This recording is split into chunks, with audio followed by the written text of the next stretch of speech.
All right. Well, let's kick it off with Andor since it's probably the freshest in both of our minds. Um, and I think we've only talked about it once, so we really have like the entire second half of the season to talk about. Yes.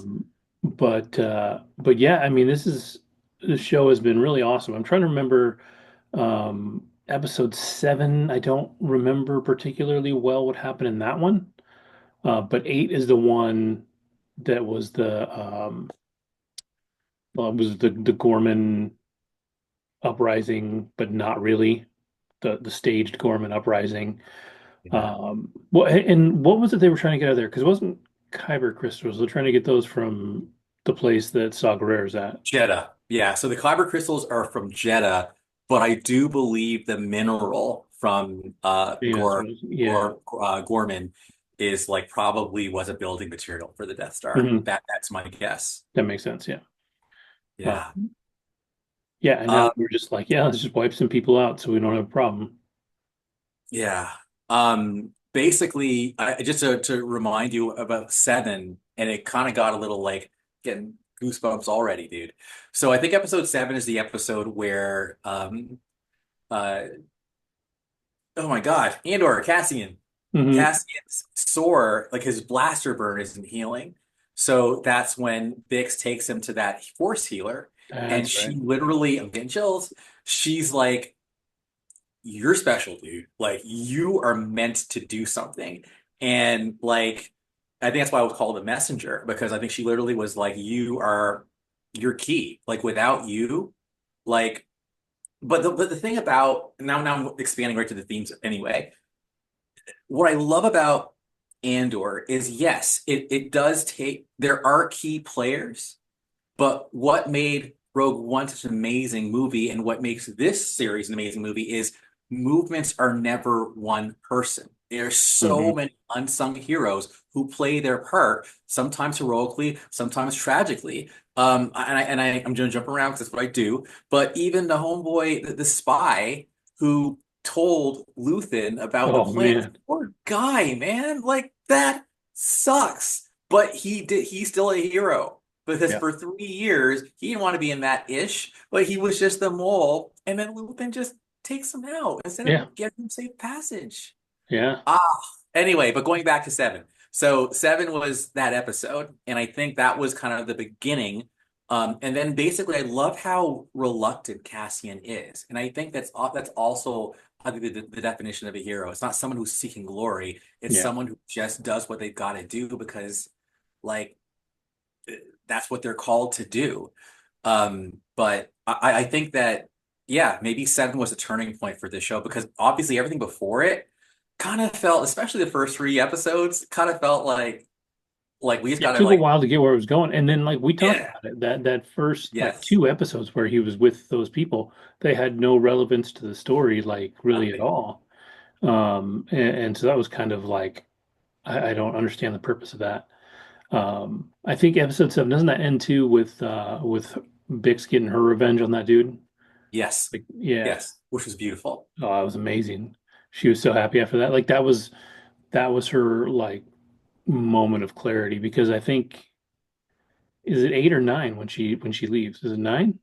Oh God, that was sad, man. Oh yeah.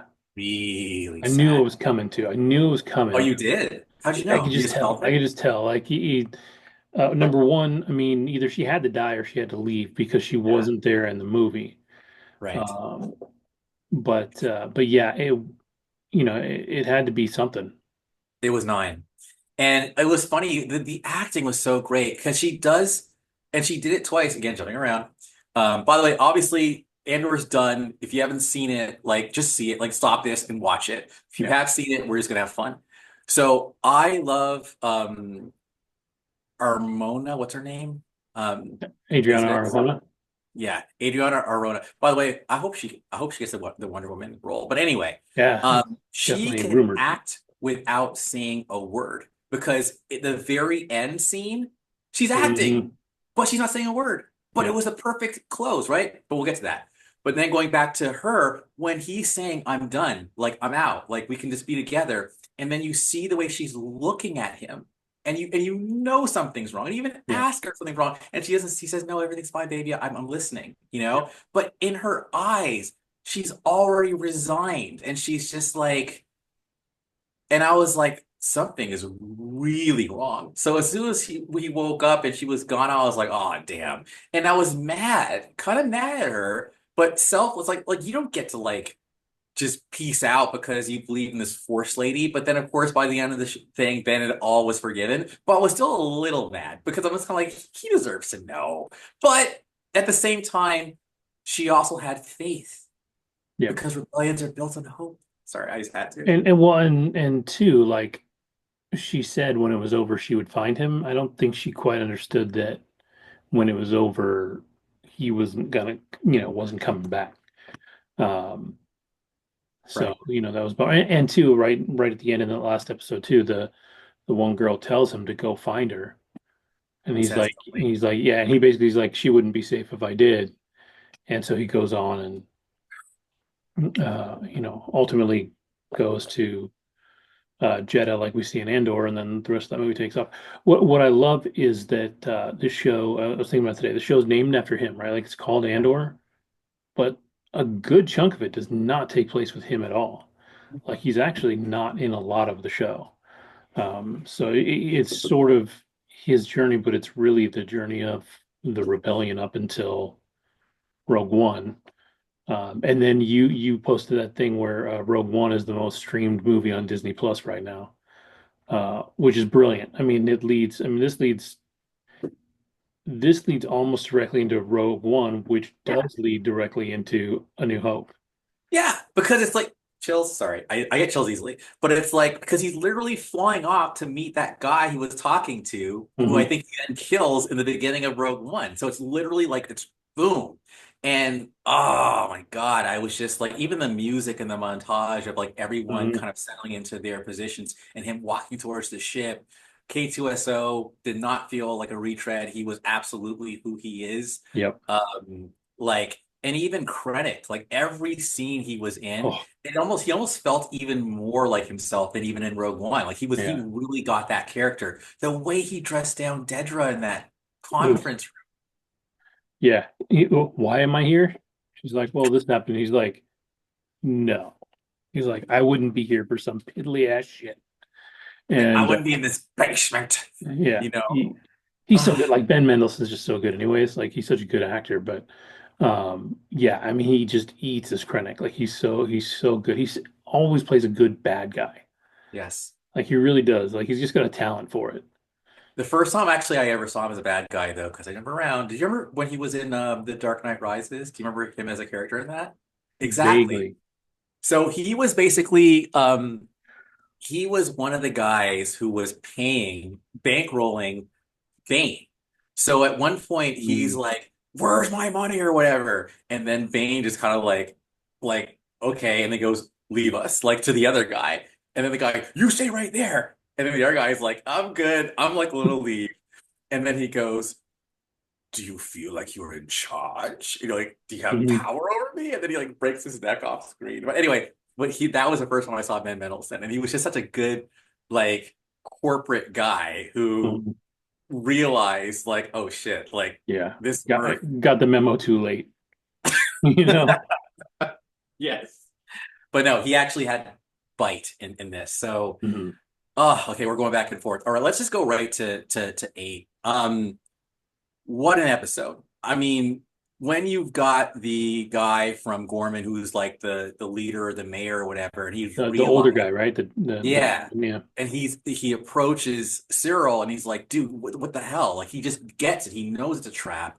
You see how these young grunts, who are just like the babies, soldiers, are just led like a cow to the slaughter. It's like they're expendable. Like they've got a sniper who just like shoots one of the Imperial people just to like set it off. Like, and then the Dedra Cyril confrontation. I mean, the whole thing, I'm just like on pins and needles. It felt like a movie. Mhm. The whole thing. I don't know. I never. Yeah, I do think that episode might have been the crown jewel Yeah. of the show. And then even the last fight between Andor and Cyril, like back and forth. Yeah. Yeah, jump Cyril in. put a Yeah, lot let's into that, and he almost had him. If it wasn't for, was it the old guy that did the it? old guy. Yeah. Yeah, it was a wrap. He goes, "Who are you?" And he's about to answer, and then he gets shot. Yeah. But Cyril, yeah, Cyril was he can hold his own. He's a strong Yeah. guy. Dude, he went out like a boss. Like he'd been such a weenie for so much of the show, and Yes. for him to stand up to Dedra the way that he did, and then to put himself back out there. Um, I think his thing was he never really wanted people to die. Like Yeah, he was an orderly guy. He was Fedra. yeah, he He he was was he was a Andrew. politics guy. Like, Yeah, he and in his eyes, everything could be fixed through politics, and everything could be fixed with words and work, and not genocide and murder. And so I just don't think he was ready for. he had scruples. Yeah, He was not truly evil. He was just ambitious, and he literally he was yeah he was a true believer. He felt like they were terrorists, like Andor and the whole. I forgot the code name, but this is what Dedra had it in for Luthen the whole time, and he had it in for Andor. Axis is his. Axis, thank Yeah. you, Axis. So like and basically once he saw, no, like we're the bad guys in a Mhm. way, then he was like, okay, thank you for helping me understand that. And I actually wondered if he actually had a little feelings for like one of the women, like because he kept looking over at her in the crowd, like, but then I think she got shot and Yeah, didn't. yeah, that was it was so cinematic that whole episode too. Like it's a trip um that this is a Star Wars based Disney Plus series, right? Like it's so adult and so well done. Like the appearance of every episode is so Gorgeous. clean. Yeah, it's I would hope it would be up for some awards this year. I don't know exactly what it would be. Maybe set design, something like that. Um, it should at least be nominated. Like the sets are just incredible. The whole look of the whole show is just incredible. Um, and it just works. Just overall, it's just a fantastic show. Great acting. And it really is a good story that is sadly more appropriate now than it was when they wrote it. Yeah. Um, you know, and and yeah, it's funny too to see bits and pieces that lead into Rogue One because they're talking about the one dude that ends up offing himself in his office because he's like doesn't want to deal with Palpatine, right? The Maester. Yeah, he's like no thing. But you can see him like as that operation is falling apart. Hmm. You see his face just falls more and more and more and more. And then when Yeah. he's given the opportunity, he's like, yeah, cool, I'm gonna go ahead and just finish And that I one. love how even like the other guys like when the blasters go off and the soldiers wince and he's like, "Oh, just wait, it's cool. We know what he was gonna do. Yeah. Let me collect my thoughts." So basically, I'm slightly embarrassed. So there's two characters who look super, super, super alike. So I think I may have told you there was a red-haired older guy who was like talking about like the sculptures like back in the earlier episodes, and that red-haired guy who looked older. I thought that was Draven, but Draven, that kind of captain guy who shows up later on, they look so much alike. So I thought that guy was him. But it was just cool that you see Draven because I remember Draven from Rogue One. I think he was memorable enough for me to remember that face and him being like, you know, he was the one who was in charge of ordering the the the X-Wings to attack the base where Galen. Yeah, yeah, we got to kill Galen. Like that was him. Mhm. Um, but anyhow, I just wanted to like just acknowledge that because I remember thinking like you're wrong, Andrew. Like that's not the same guy, but they look so much alike. It should be legal. Yeah, another thing I love too, and it's such a weird thing. Maybe it's only Hmm. great for us '80s kids, but that they replaced Oh yes, Jimmy Smits with Benjamin Bratt, which yeah. they don't look alike, but somehow like No, based it works. based on when they were a big deal, like they're the same guy. Like you're just like, oh, okay, yeah, that makes perfect Yeah. sense. Yeah, no, I was fine with it. I felt Yeah, like it did feel organic. They do have similar energy. I wonder what happened to Jimmy Smits. Maybe he just didn't I feel like it. think it was scheduling. I think that's all it was, but they needed the character, obviously, to finish this up. I love the line too when at the very end, Cassian's like he tells him he's like, you and Luthen would have got along better if you had taken the time to know each other. He's like, because they're surprisingly similar. I think that was the other thing too. Is episode 9, no 10, That was 10. about him, the backstory with him and his assistant. Yeah, with the girl, and Yeah. like to see him genuinely care about somebody for a while was Mhm. kind of a big deal because he's always been so cold. And so to see that from him was really great. And man, they younged him down pretty good too. He looked good Yes. in the de-aged. I remember seeing something where it may have been last season now, but he was worried about a big monologue that he had. Yeah, I think it was in last season because he had had a stroke that I Oh didn't wow. even know, and so he was having a hard time remembering the lines, having a hard time saying the lines. He was really just terrified of doing it. And it came Killed out it. really well, but it's scary stuff. Yeah. Um, so yeah, Clea apparently the actress, that was her first like major film role. And That's I think crazy. that or anything, I shouldn't say film, but you know what I mean. But like she did really good. And Hmm. I feel like even the young version of her did really good too. Like Yeah. the whole thing just felt super organic. So it was I didn't okay, help me out here. When Dedra like places that like old piece of machinery on the desk and it was like and that was her way of saying, I know who you are. Did you like make that connection? Do you know what that I'm connection pretty was sure that's about? from like the first time him and Cassian meet. There's like that early episode where they're in a warehouse. I think that's literally what they're looking for. I think it's the first thing he hired or hired Cassian to find. Got it. Okay. All right. Um, Um, but yeah, just going back to that episode, like the way that she just goes in there and does what she has to do to like take him off life support and like, and even like the bomb, like the clicker thing, mhm, like it's when they're eating and she's just kind of like, I'll do it. But then he's like, no, I'll do it. But then eventually she does mhm. grow into that role. I mean, it was pretty bad. It kind of reminded me a little bit of The Last of Us, just going into a hospital and like wrecking shop to Yeah. like accomplish a mission. Um, but yeah, no, I just thought it was great character development to go from just being the person in the band, so to speak, behind the boards or running the comms to actually going out there, being a badass by yourself, being smart, dressing up as a nurse, and then like shooting people and Well, I love taking how them she out. tried to get in like the sly way, like she Yes. did. She had the person in the wheelchair, and they were like, "No, no, you can't go, you can't go." So she's like, Fine. I guess we're doing it the other way." Then she had something with her, and the guy's like, "You can't stop." And then she throws it all the way and shoots the dude, and it's like, "Oh, okay, she's a badass." I think one of the only like comical moments in the whole damn show was when the thing in the wheelchair was like, huh? Huh? Yeah, I did love those reactions. And of course, obviously K2SO's lines too. yeah, he was Uh, funny.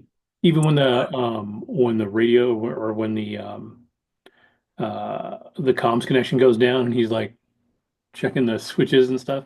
But K2SO, that dude, Alan Tudyk is awesome. Like he's just so talented at that kind of funny. Like it's very specific and he's very good at it. He was good in Firefly with it. He's good in just everything that he has to have that in, and he plays that character so well. Like you really kind of wish there was more K2SO out there. and can I tell you, like, because maybe we're changing around a little bit more, but like for me, I remember in the theater when I saw Rogue One, like it was actually K2SO's like demise that moved me the most. Like I Mm-hmm. I, I remember like getting a little watery eyed as he's just like shooting, like, buying time for Jin and Cassian in that room. Which also reminds me, by the way, was there like you already know where I'm going, I think. Was there something happening between Jin and Cassian in the movie? Or do you think it was more just on a human level? I think it was on a human level. Okay. Um, I mean, you mean in Rogue One? I don't know. I mean, the way it ends up with them together, I know like he wouldn't, I Yeah. don't think he would move on that fast, although it had been a while, long enough for her to have a baby, right? Um, so, it'd been a while, but I don't think he would have moved on in that way. I think they just, maybe it was more than just a human connection, but not quite enough to, I mean, they knew each other for what, But a couple of days, really. yeah. Um, but I wouldn't blame him. I always thought Jyn Erso was pretty damn cute. Um, and she was definitely crazy. Like she was his type for sure. Yeah, for But sure.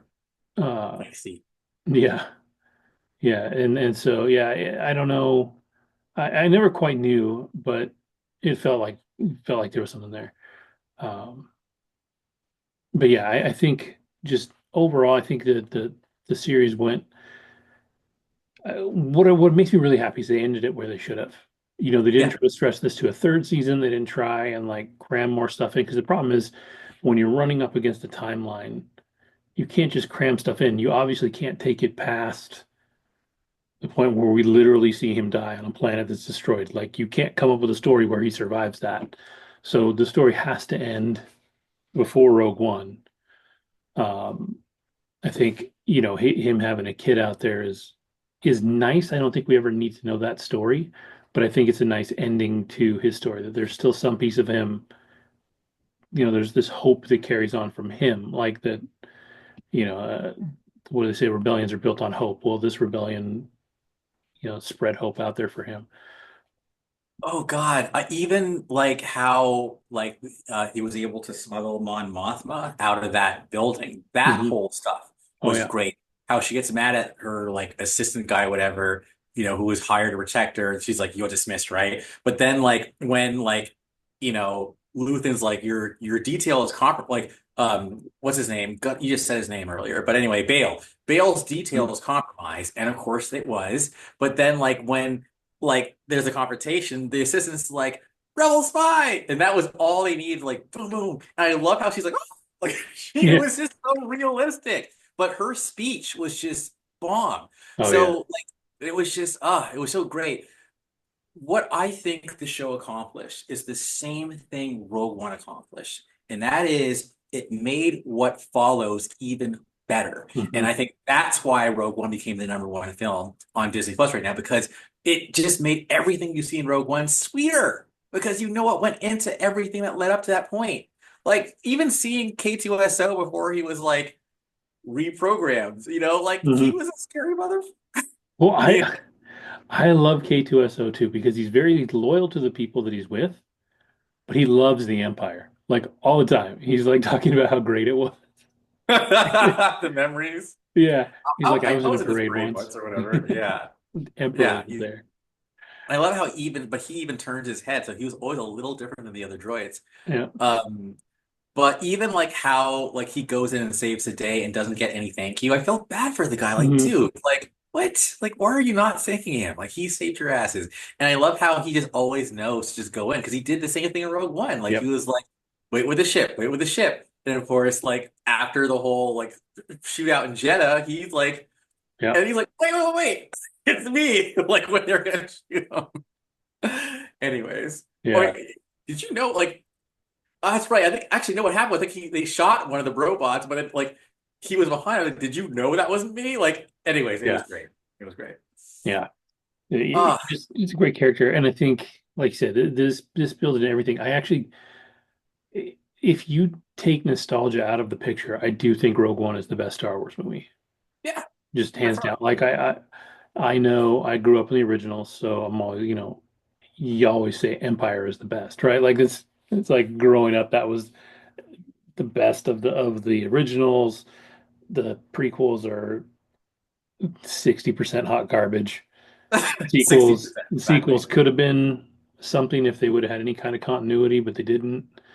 And so, yeah, everything else has been a mess. But those first three films, because I watched um the episode 3 in the theater, what, a month ago.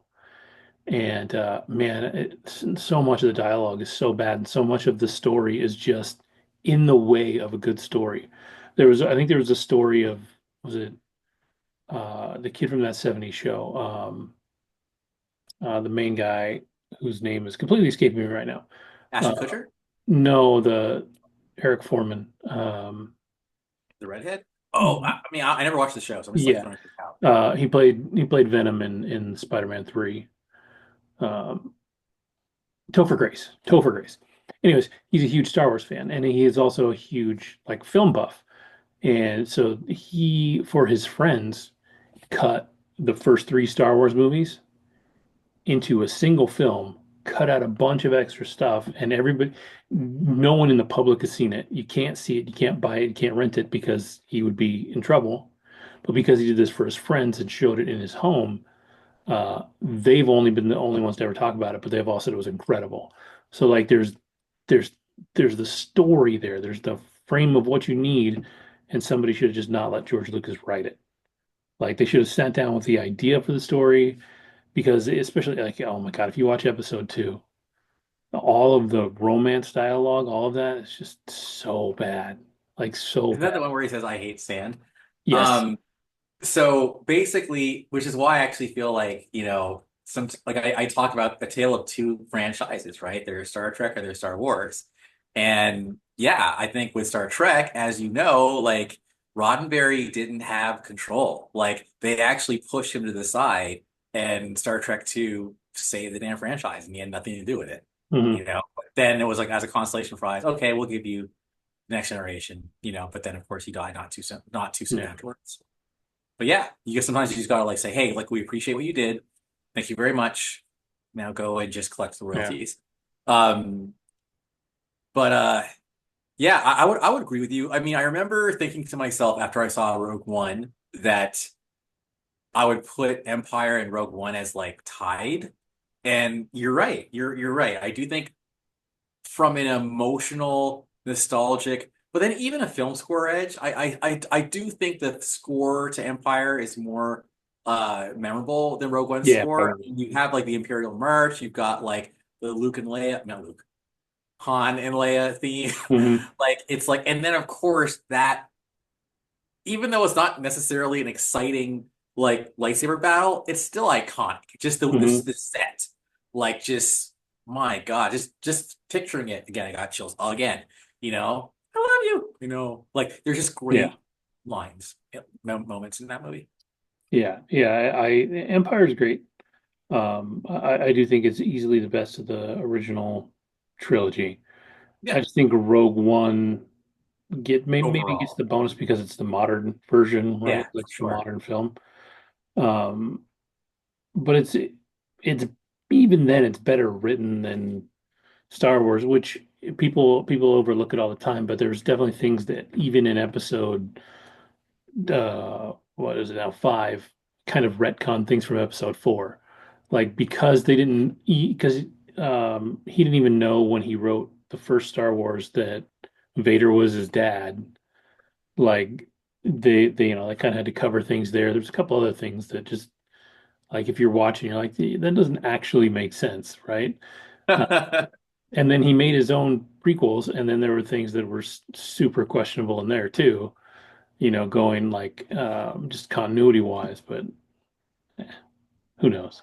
Continuity's for So pussies. Dedra, I gotta admit, like, I really liked her character a lot, and just seeing her in a jail cell as the end was like, I guess maybe that's cool. I kind of wanted to see something more though. Like, I would be okay with like Star Wars Dedra, like like it's like a series that like deals with her aftermath, you know.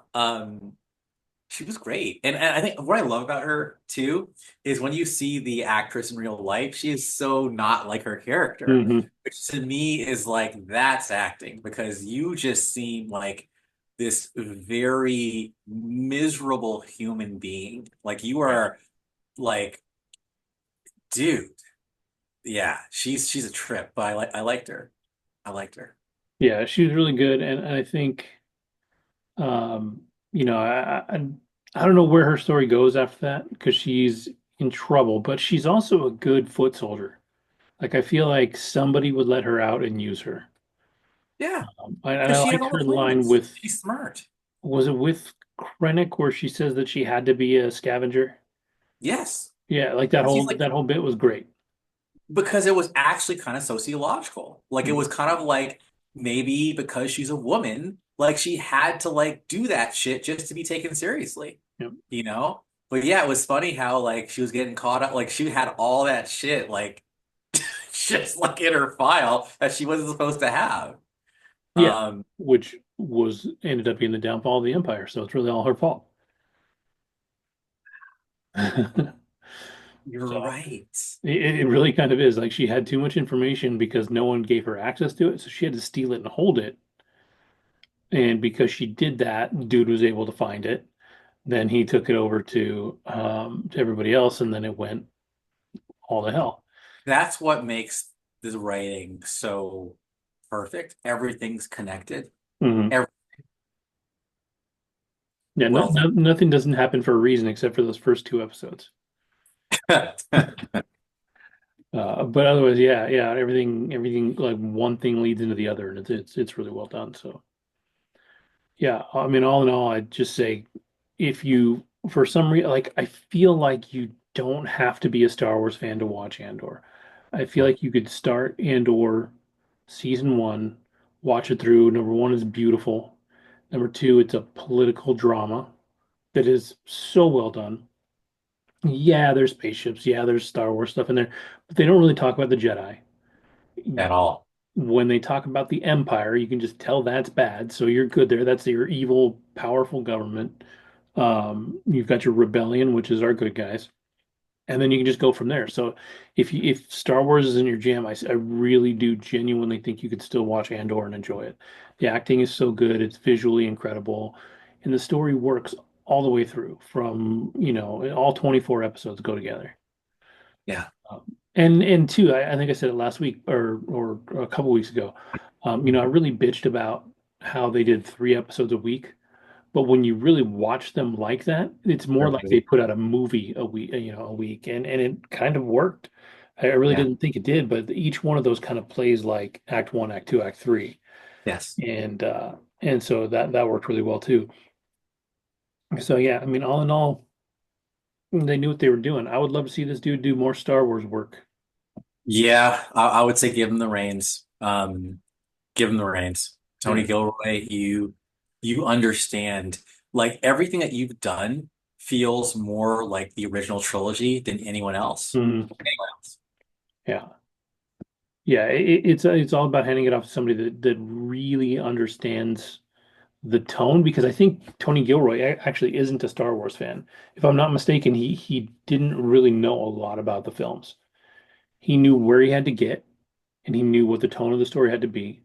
That's why almost none of the characters in in Rogue One and in Andor for the most part, other than Moff Gideon and or not Moff Gideon, Yeah. Mon Mon Mothma, Mothma and Bale. Bail Organa. After that, they're pretty much all made up. And so, he could just tell the story he wanted it. And, it's a story about classism. It's a story about war. It's a story about political intrigue. It's Terrorism, even everything. Yeah. like, yeah. But it's like, but the aesthetics, like I talk about, like, it's like it feels like you're back in the 70s, but it's like a modern take on 70s sci-fi, which I think is very Star Wars, it's very THX, Hmm. it's very Lucas, you Yeah. know? Yeah. And I think that's it's okay for something to have an identity. Lucas when he was like he didn't have CGI. Yes. Oh man. I actually think I probably wouldn't hate episode one as much if it wasn't for the damn CGI and some of the corny Jar Jar and his people thing. Um, like, Gungan. yeah, for some reason he thought he had to make episode one like comedic. And I was like, why would you do that? Like, this can be dark. Like, go ahead, man. Just be messed up. I think JJ with Force Awakens kind of found the middle ground where it was definitely fun, but it wasn't stupid. They did still make some mistakes in there, especially with the advertising and all that, and with poor John Boyega. I always feel bad for that dude. Like that is just he should have been a Jedi at the end of it all. He didn't have to be like the saving the galaxy guy, but he got done dirty. I do feel vindicated. Like anybody who like was my Facebook friend in 2015, literally I came back from the theater and was like, WTF? And everybody was like, oh, be patient. They're just developing him. I said, no, dude. That was a total bait and switch. Mm. I was lame. Yeah. Which is funny. When we talk, remind me when we get into The Last of Us here in a few minutes to remind you of the bait and switch that was in there that got Neil Druckmann into a shitload of trouble. So, but yes, I think if you, and again, it came down to advertising too. If you put this stuff in advertising, you're putting it into people's faces, right? And they're going to expect a product. And if you're lying to them about what you're putting out there, they're going to know. Like Marvel got away with it in some like promotional materials. Like there was it for Infinity War when they showed the Hulk in the picture, but he wasn't actually there. Stuff like they got in trouble for that. Like they got bitched out for that. But their excuse was at least, hey, we didn't want to give anything away. We wanted to show something exciting, but we didn't want to, give everything away. You know what?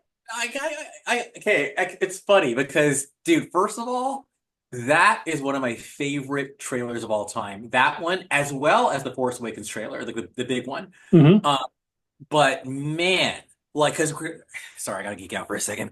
That scene you're talking about, where it's literally they're all running in the jungle in Wakanda, and like Cap is in the front, you see Okoye, you see Winter Soldier, and then the Hulk's in the back. I was like, what? Because we Mhm. hadn't seen Cap since fucking, sorry, whatever. We haven't seen Cap since Civil War. Mhm. So and he's bearded and shit. Like, what? Like, dude, this movie is about to be bananas. So anyway, the reason why I had to bring this up is because if you change something, make it better. That's all I ask. And Yeah. I felt like my skull fragments were everywhere when I was done with Infinity War. So I was like, I'm good. Like, Yeah. dude, like you delivered. I'm coming back to the movies four more times. And I don't do that. I'm not that guy. But I went four more times because I knew, dude, this is like, you're not going to see this on the big screen again. So just Yeah. get it all in.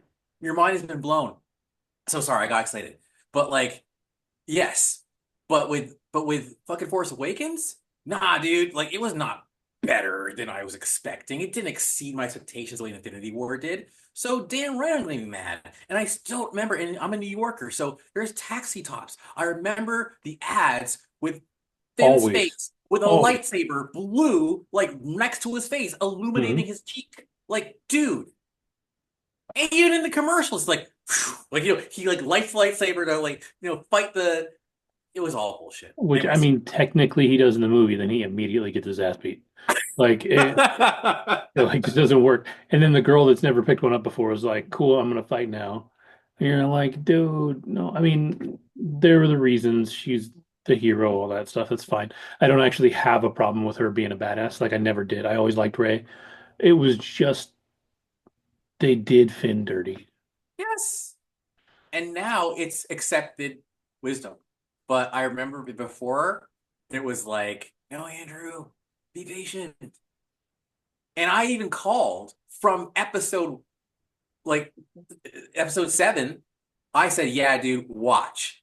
It's gonna be a love story between Ray and Kylo. I called it. Everyone's like, nah, dude. That's like I'm like, no, dude. Mm-mm. That's what's gonna happen. Watch. Yeah, see, and that moment didn't need to happen, like, because I don't know. There was definitely issues with that. Like, I enjoy the prequel. I like the sequels more than the prequels. I know a lot of people prefer the prequels. I think they're really poorly written, and that really kills a lot of the prequels for me. Um, there's a lot of good stuff in there, but the sequels I enjoy. They just aren't cohesive. That At was my all. biggest argument, is that they just don't go together at all. And they change characters around and they do dumb stuff. And if you're going to have different people direct three different films, they better be talking the entire time. like Marvel. Yeah. So it's like somehow you return. But I will say, and I will always say it, and maybe I will always say this, and I've said this from day one. I think the most beautifully shot Star Wars film of all time, believe it or not, in my opinion, is The Last Jedi. I think it's gorgeous. I love the cinematography. Now, Rogue One's great. It's up there for me. But I just like there's something about the color, the contrast, the colors, like the sand, like the red sand, like thing, like even like the scenes where it's just like Luke facing off against like them, like it just there for me it just feels like a very epic movie. And again, that one scene where shit, purple hair general Yeah. hyperspaces into like the ship and it's just like silence. Yep. Yo, yeah. Yeah. So, There was a lot about that movie that was good. Like, and to be fair, if you watch that movie just by itself, yeah, it's a good movie. stands But up. Yeah. when you put it in the middle of the other two, it doesn't make any sense. You're like, what are you doing? And so I think having Tony Gilroy make Andor, um, it smooths that out. It keeps everything, flowing the way it should have, and it doesn't hand it over to somebody that doesn't care about it or that doesn't understand it. Because that's the biggest part to me is that like you have to understand the characters and the material, and if you don't know where they're going, you're gonna screw it up. And they didn't. They did not fumble the bag on Andor. They improved it. They improved Star Wars lore. Yeah, for sure.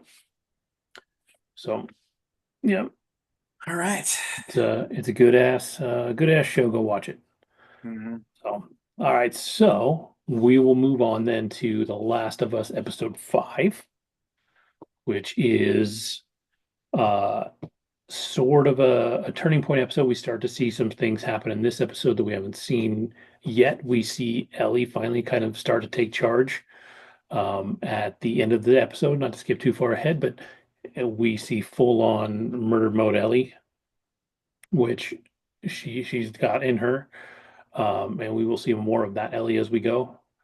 Um, and yeah, it's a really good episode. We finally get to see what the Seraphites can or what they actually do. We've seen what they can do, but we see some of that. We see that like the picture behind me here.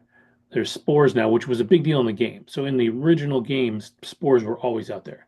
So if you went anywhere that was infected, you had to have a gas mask. And the reason they didn't use that in the first season is they were like, it would be shitty to cast all these characters and then just cover their faces for 60% of the show. So Oh. they made a conscious decision to change that from the original show for aesthetics more than anything else. Um, So when she walked in there, the first thing I thought was, man, is she in the upside down? Like it just felt very upside downy with all the vines and the spores. So it made me wonder what came first, like the Last of Us video game, or actually it did, didn't it? it, Because I mean, Stranger The Things was Last of Us 2015. game did. The game was in 2013, Yeah. but there was never a set like this in The Last of Us Okay. in the first game. Like, I mean, I guess there's a college basement that's similar. You sit in part two, the hospital. They're in where they're at right now is basement two. They're in B2. If they keep up with the game, we'll see B3 next season, and B3 is a bad place. That is the upside down, man. You do not want to be in B3. Uh, I love how this episode, there are so many situations where they're like, oh yeah, no, we don't do that. Like when they're getting away from the WLF and they run into the park, they're like, yeah, we're good. They turn around. And that's when they yep. knew, oh shit, like maybe we should be here. Yeah. Yo. All right. So I gotta tell you, I got problems. I find savagery by protagonists to be incredibly cathartic. Let's jump around for a second like a House of Pain. One of the most cathartic moments of my life, because I jump around, is if you remember X-Men First Class, and Magneto walks into Argentina chasing those like ex-Nazis, and he literally is like pulling the tooth out of one guy, takes a knife, like stabs him with his magnetism. Like it's just like he's just like, and that music is playing. I'm like, yeah, I know this is not supposed to be good. You're not supposed to be celebrating, you know. Oh, or even that last scene where he puts the nickel in the forehead of oh my God. Anyway, it's Kevin Bacon, but I forget the character's name, but he's from the Mhm. Hellfire Club. Anyway, I was like, and then like Xavier's like, no, you're turning evil. And I'm just like, yeah, kill him. Anyway. Do it. So Do it. so uh Ellie, dude. Like Ellie, uh, where's Abby? Like I'm like, yes. Yeah, she's a little bit of a robot there, right? Like she is like, I don't really give a shit what else you have to say. Give me Yeah. Abby. She's like, you killed the boy. Like it's like, especially after she told her, like, this is what your dad did. She's like, I know. Picks up the stick and just doesn't care and then proceeds to pummel her. Now, I do think where Homegirl fucked up, Nora, was when she called her dad a little bitch who deserved it. Yeah, you should have done that. Like, that was like, you pretty much guaranteed your death at that point, you know? The one Um, thing though I think that did do is it reminds the people watching that when we saw that first scene when Joel dies, you're right. those people were there to do that and they were on board. The only person that should have really come across, well, the two maybe, Owen, who was the guy that was with them, the bigger guy, and then Mel, who was the smaller girl. Um, she We'll find more about her next season. I don't think she'll be in this, but well, it depends on what they do in episode 7. We might see her. Um, but she isn't all about the killing. She's a nurse for the WLF. And so she doesn't really want to see somebody die. And then Owen is more worried about Abby's mental state than he is about necessarily Joel dying, but watching her go down the road that she did, that's why what was his line? He's like, yeah, we're just gonna lie to her and we're gonna get the fuck out of here. Right? That was his goal before they accidentally found Joel. Um, and so for the most part, everybody was there. Everybody was on board with Okay. Joel dying however he needed to die. And so then they're definitely all not innocent. They all lost people in that Yeah. hospital. And so it's good storytelling. I think um, that whole bit was pretty much straight out of the game, other Okay. than bumping into these guys. I'm trying to remember. They definitely fall down. It's definitely infected down there. I think it's less dramatic in the game because there's spores everywhere. There's infected everywhere. This is introducing something to show viewers that is now And new. new. So it definitely was cool. It was an amazing set, man. The work they did building that set was dope. I mean, that and even just like how they started the episode with like finding out, like I think they're the people that the mother kind of Mhm. like Yep. locked in. They're like, yeah, we had to leave. And she's like, I'm sorry about your son. It's like, yeah, it's just a tough world out there, but and they're still alive, but they're just like, like, Yeah. Yeah. whew, Just trapped. that was They're eerie. literally a machine. They're a spore pumping machine. That's all they do. Um, but yeah, this episode was really cool. We definitely got to see a little more of um, Ellie and Dina's relationship as it starts to grow more and more. They have their cute moment. They have their moment out there when Dina tells her story about Yeah. number one, why she's there, but number two, why she's so determined to do this with her for Joel. Because of what she saw, she knew that she would do it in the same situation. So she's like, if you want to go back, we can go back. But if you want to go, I'm going with you. Um, and Ellie says, let's go. And that was all cool. Like that was all really good. There was some great lines in there. Again, you start to see Ellie start to, now that Dina's pregnant, she is starting to turn that dial more towards the stronger character. She starts running the thing. She's got the line when they're at the warehouse and she's like, I'm gonna go in and check it out. She's like, yeah, that's a great idea. Why don't you go in since you're the one that's not immune? She's Yeah. like, oh, okay.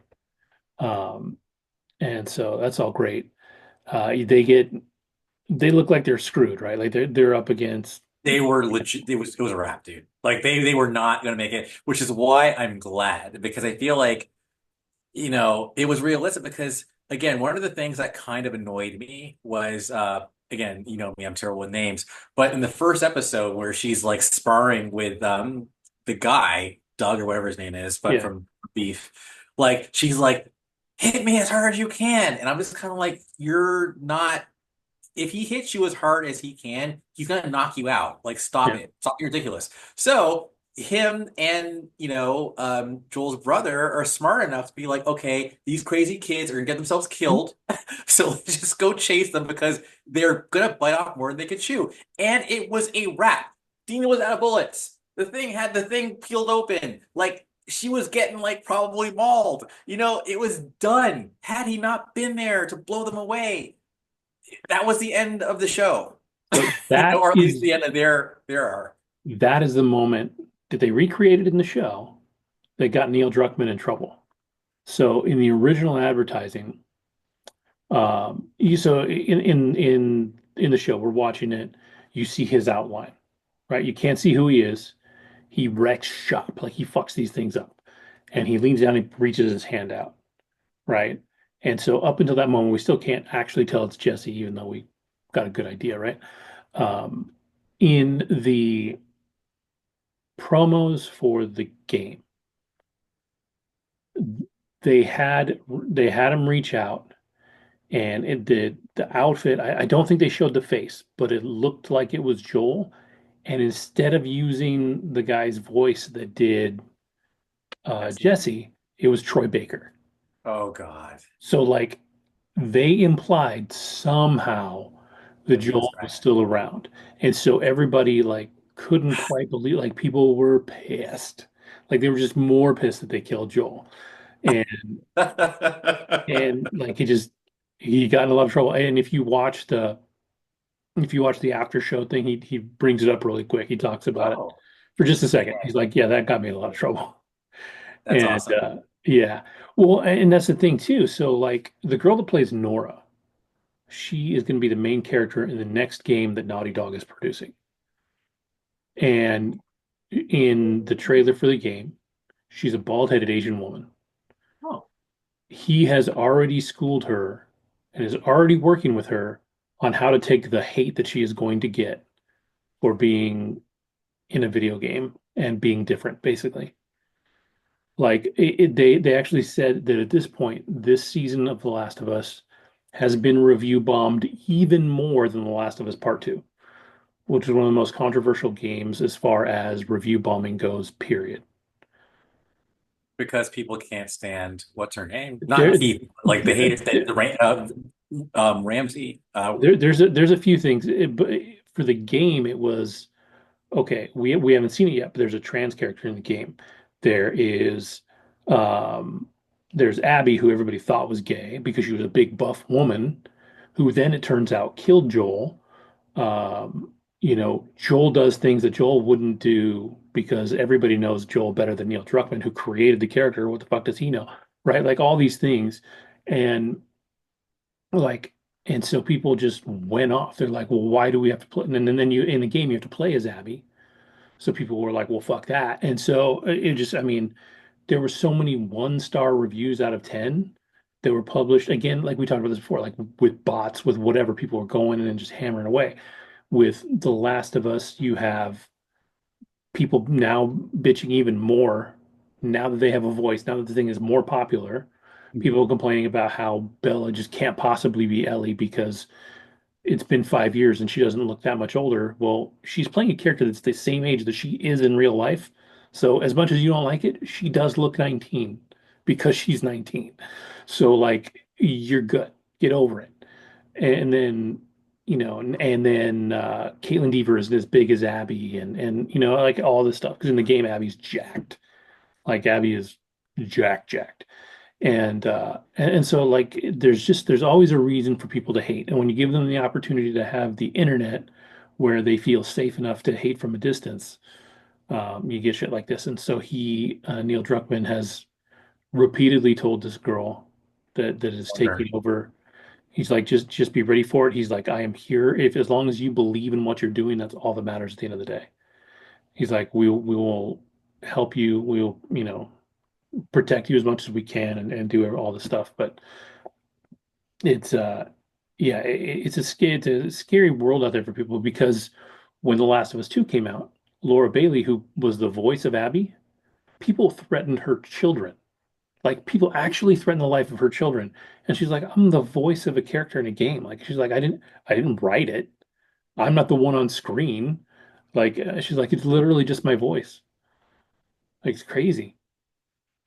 So And this is why, like, again, that's validating to me because I think sometimes, like, if you know me, like, I might come off as like nice and kind of fun or whatever, but you know, in my opinion, there's some misanthropy in me, misanthropic vibes. And so like when you hear stories that someone is wants to threaten the kids of a voice actor of a video game, and this is real, this is what I'm talking about. This is what we have to deal with. Are you serious right now? Hell, that's just insane. Um, again, I'm looking at this internet, whatever, review of the episode, and they talk about how the lighting changed to red to reflect Ellie's anger and how her acting was praised. And I was like, yes. Like mhm. the thing is, Bella may not look like the video game version, but I think that Bella is a hell of an actor because I gotta respect um, pronouns. And and I go back all the way to, they answered the call, or I can't do the accent, but when she was like little girl because she was a little girl in Game of Thrones, Yeah. that little girl's acting her ass off. Like she was such a Leona Mormont badass. was the shit. I like when she came out in that scene. Liana, thank you, right? Is it Yeah, Liana? Leona. Yeah. Yeah, Leona Mormont. Um, you're just like this little girl is a badass. Like she was so dope, and that's why I was actually stoked when she was cast as Ellie because that Same. that is exactly what I saw. And I think too. I think what we're seeing too is that most of the people that complain about the show, 90% are people that played the game. And I would almost bet that like 80% of those people that are complaining also complain about the game. They just need something to complain about. Because when Okay. you look at this show objectively, if you take it as a show, if you didn't know the game existed and you Yeah, watch the show, what do you great. have to complain about? Like, There is one thing though, because there's always some haters. So I have to ask, in the game, does Ellie say, "I'm going to be a dad"? no, no, that is definitely new. Okay. That was new. The I know line was new when that whole conversation that Nora has where she's like, "Don't you know what he did?" Blah blah blah. That didn't come up. Okay. So in the game, as far as we know, Ellie still doesn't know that Joel did this. Um, and Which so makes me wonder, do you think Ellie was bluffing, or do you think Ellie actually already knew? well, I can't tell you that.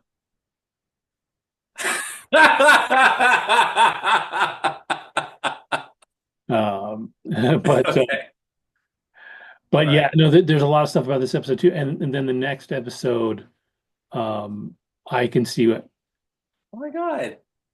my dog. Hey. Hey, puppy. I know puppy's a whale. But he the next episode is a flashback episode. If you watch the trailer, so it's I mostly did. flashbacks, and we're going to get a lot of content out of that. And this is one of those episodes that they said um, is going to be An award winner. I'm yeah, ready. or just one of the best episodes. And it's got one of the moments that everybody talks about in the game. Remember how in the first season there was the giraffe moment? You have that moment where she meets the giraffe and they watch the giraffe at Yes, yes, the yes, yes. zoo and all that. Well, that kind of moment is in this next episode. So this season's giraffe moment is in this next episode that we're about to watch. So it's going to be emotional. Like this will be probably the less action-packed and less violent episode, but it will be more emotional and more about the story because the way the episode we just watched ended, where she beats the shit out of Nora and then she wakes up happy as a clam to see Joel. So we know we're back like pretty Years. far, right? Because everything's okay. And we'll see in this next episode, why things aren't so okay and have some really great moments too. I'm really excited for it. I really want to see um if it lands the same way as it does in the game. I assume that it does because, like I said, the people that got the pressers, the people that saw it beforehand, all these people have all praised this episode pretty highly. So it seems like they're going to do it right, but it'll be really interesting to see this next one go down. Um, but again, like everybody's killing it. Isabella Merced, you give her the chance and she just eats up the screen. Like she's doing great. Um, it'll be fun to see Jesse in this next episode too, because he's been doing pretty like he's been great in the show. He just hasn't had a lot of screen time. Yeah, but I like him and everything he's done. Mm. Like I already care about him. If something happens to him, I'll be pissed. Yeah. Which you already know, like you know what's gonna happen. So I just feel like he's dope. I was sad that Nora got hit by the arrow. Like that sucks. I also thought it was interesting when Jesse was like, "We're just gonna head back," and Ellie's like, "Fuck no." And I think even Dina was like, "Ellie," like, and she's like, "Nah, dude, Yeah, I'm she's gonna like, kill you." we're gonna fuck shit up. Yeah, she got bit with the crazy bug now. Like Ellie's different, and Dina getting hit with that arrow was actually pretty important for I think the way that things are going to go down in the final episode of the season. I'm really curious. Like I wish I could see the runtime of that episode because there's a lot that has to happen in there for it to Good, end in the make it spot that I long. think it's going to end up. Um, yeah, my guess is that it'll probably be like an hour and 10-minute episode to fit everything in because there's a lot that's got to go down. There's a lot of stuff that'll set us up for season three, which will be wild too. So Well, I hope. Do you know if they've already started production in season three, or are they gonna make us wait again? the rumor that I saw was they will film in 2026 and it will drop in 2027. So yeah, I don't know why they're waiting so long. They're like, you know what? If it worked for Stranger Things, it'll work for us.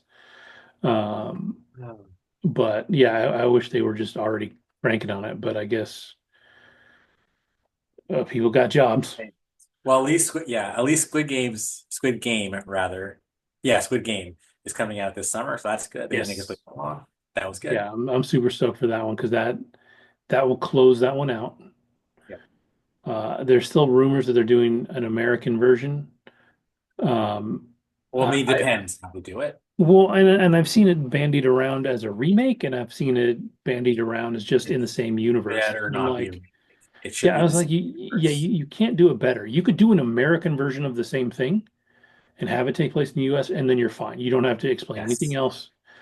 But if you try and remake it with the same storyline and all that, I'll actually I'll be a hater. yeah, I'll watch the first episode, but I will be hating on it all the way up to yeah, when yeah, it yeah. It's gonna have to be really good to make me not mad, right? Like I know what I've seen that was great.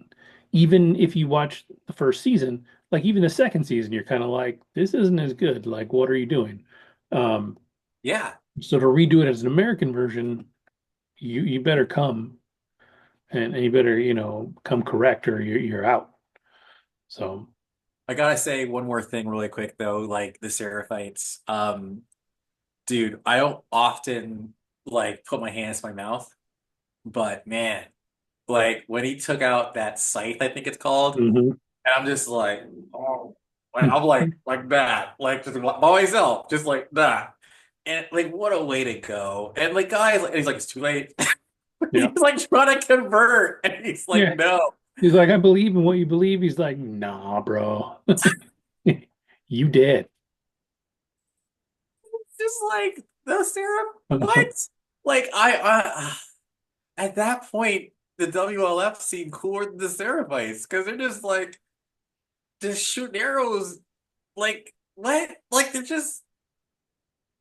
yeah. Anyways, Both they are both sides are crazy murder machines. All I can tell you is that in season three, we will see a lot about that conflict for sure. Like we will understand both sides really well. So, I'm sorry, I know we gotta go to the next one, but because you've done a good job of like trying to be like, hey man, like think about Abby, like think about Abby's perspective, right? So do you think WLF and the Seraphites are equally bad, or do you think one is definitely better than the other?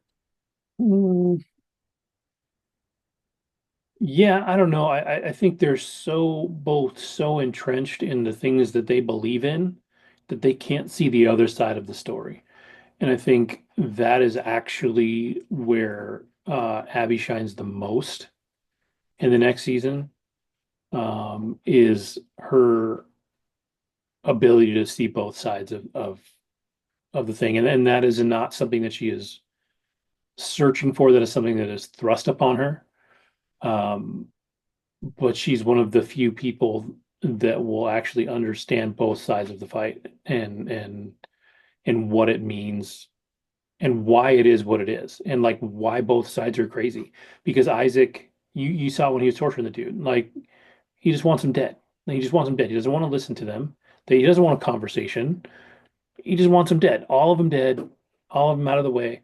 Because what they should be doing is saying, drawing lines, being like, hey, you crazy fuckers with your bows and arrows and your tree living hippie shit, just go have the woods. Just go out there and live in the woods. We like our city shit. We got machine guns and tanks and truck cars. We'll be right here. We don't have to see each other. Um, and so, um, it'll be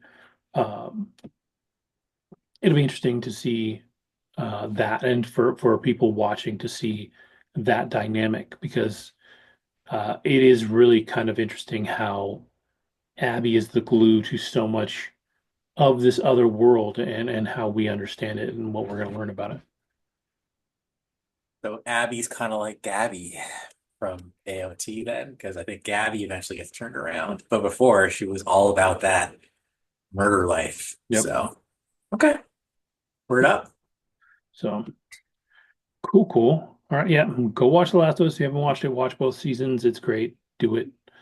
But closing out the show, uh, I think that that Lauren talked about this before, but I never watched it. You hadn't watched it, so we watched Superman. It is now on HBO. I think it was originally on Prime when it first dropped to streaming, but it's on HBO now, with everything DC, and it is basically the story of the Christopher Reeve accident. Like you definitely get some Christopher Reeve beforehand, and leading up to. But it's really about the accident and how it changed his life, his family's life, and in a lot of ways, the world. A lot of things came out of that. Um, but a really, really interesting documentary. Lots of surprising faces in there that I didn't expect. I was actually surprised to not see Nathan Lane in there, um, when the Robin Williams stuff came up, but I don't know um, if Christopher Reeve knew Nathan Lane. So I don't know, but seeing Glenn Close in there was really cool. Um, she had some very interesting things to say that we can get to in a couple minutes. Um, but yeah, well, one thing I did not know before I watched this, and I think Lauren brought it up, I didn't realize that Robin Williams and Christopher Reeve were that close, and how long they had been that close. Um, but best friends, Yeah, which is funny because like when you really look at them, when you just look at the two of them, you don't really analyze. They are not similar at all. Like at they all.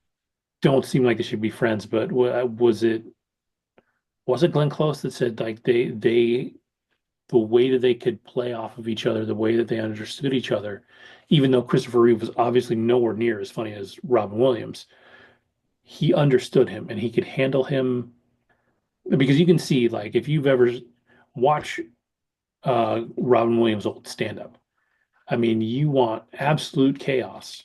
Is Robin Williams. He is hilarious, but he is chaos. And Christopher Reeve does not give that energy at all. No. Oh, No, I was aware, and I knew they were roommates. That's what I knew, and I think it might have even been like either college roommates or just like I just knew they were uh, roommates. And it was like an unlikely friendship, but I love hearing that. And one of the things I also just in general noticed, even in high school and college, was so many like celebrities or whatever, they all knew each other before Hmm. they meet it. So for me, it's almost like, all right, well, like look around you, like who you hang out with is like it could, it's also more fun, I think, to come up as a crew. Yeah. So it was cool, and I loved. I think it might have been Susan Sarandon or Glenn Close who said, had Chris been around, I still think Robin would be here I with think that's us. been close. Yeah. Yeah. And that was really touching to me because I think ultimately what they both shared was they both did have like their own kind of personal stuff and Mhm. they could kind of bond over that with each other. Yeah. So I think that was cool. And I love just how warm of a guy and giving of a guy Robin was for Chris to like come every year on the anniversary of the Yeah, yeah. accident. And turn the anniversary of this horrible thing into a party that says, let's just be Be happy. grateful. Yeah. Yeah. And celebrate. Um, Chris is a trip. I mean, I definitely like it was cool to see the story of an unknown like all of a sudden blow mhm. up because he's part of this experiment. I love how he definitely seemed like a little miffed that Marlon Brando like phoned in his like he didn't care. He was like it was just a paycheck, But I love how Whereas- Letterman fucked with him too. He's like, we Yeah. got him backstage. He's like, oh shit. Yeah, he did. You're right. He did kind of like, Yeah. yeah, that was great. Oh. Good call. Good call. Yeah. Um, but like I love that Chris was more like, I believe in this. I'm gonna really make an effort. And like the way he would just like angle his body and everything, like that wasn't something that he was told to do. He just did. You know, I just thought it was, oh, that reminds me. I made it. I remember it. I texted to myself. I remember now. I think the one line that I really loved was when they went to. We're jumping around. When they went to his appearance at the DNC in 1996 in Chicago, and he comes out in his wheelchair and he says, there's been a lot of talk about family values, and I'm not really sure what they mean by that, but as far as I'm concerned, we're all family and we all have value. And I just thought that was so like if anyone should be remembered, like if I want to be remembered, if I choose to remember Christopher Reeve as someone who did see he wanted everyone to feel valued because obviously if you're quadriplegic or you're disabled, it's easy for society to just kind of move on without you and just kind of like leave you in the corner. And I think that his whole like life was transformed. He even said like it forced me to get out of the whole, oh, life is just action and skiing and blah blah blah, and more about relationships with your family and actually, more. So, yeah, he grew from it. Um, and it's tragic, like him and his wife to go so quickly. Oh But I man. think the ripple effect of what they did in the world is palpable. And they raised three awesome kids. And I'll end my rant in a second. But I will say, before I even saw this documentary, I remember seeing, I think it was on Instagram or Facebook or something, I saw Will Reeve, and he was like an ABC correspondent, and hearing his voice and seeing his demeanor and how like genuinely humble and pleasant he was. Even though I was like, you're Christopher Reeve's son and you're a news correspondent, and the energy you have with people on the sidewalk who are kind of like in awe of you, it's like I like you, dude. Like you're dope. And I can see why. I just think that there was a lot of good energy despite the pain and imperfections that were also shown in the doc. Mhm. So yeah. I think too, one thing that was really interesting, and I brought it up in our chat, but he did, I don't remember what movie it was, but he had to ride horses and he felt like Yes. he had to be the guy in there. Well, it turns out he's allergic to horses. He had to take a shit ton of antihistamines to film the scene, and I just thought there's an irony in the fact that he was allergic to horses, and it was the horse that ultimately put him in, into that wheelchair. And it's like the universe told him to stay the fuck away from horses, and he went, no, I'm still going to do this thing. And that ultimately was what put him where he was, and ultimately on the path that it seems like, if you believe in fate, he ended up on the path he was supposed to be on because he did a whole lot after the fact. And I think when you're watching it, when they talk about how he was ready to give up, he was ready to give up out of the gate. And Dana was there, and she said, "You're still you." It was basically what she said. You're still you. And like that was the moment that it clicked for him. And so he went through all this stuff. And I think one of the other things that seems really tragic is right near the end, he was actually seemed like he was making progress. He was moving parts of his body. And so like there was potential there for who knows how long it would have taken, but there was potential that he was healing in some way. Um, but yeah, like to see that taken away. But one thing that I always remember too is he late in his career, late in his life, starred not starred, but was in one episode of All of it. Smallville. Yes. He showed up on set in his wheelchair, Yes. um, and he stayed so much longer than he was supposed to, by what his medical team said, because he was just so excited to be there. He was so happy to be there, um, and having a good time, and just happy to be back kind of in that world. And so you could see like from where we saw him with his wife when he was ready to give up to making a couple more movies. Like he actually acted in a couple of things after that. And then the Smallville appearance, like he wasn't better, like but he had accepted where he was and he was working on that. And I think that was kind of impressive too, because you have to wonder if you're in the same situation, like how hard is it to not give up, right? Like what they said the first time he came home, he's like he realized he was going from being a participant to an observer. Like Yes. everything that happened around him, like even his son said, he's like, "Oh yeah, look out the window. There's the pond that you used to skate on with us all the time that you can't ever go skate on again." Like there's reminders everywhere, the things that you can't do.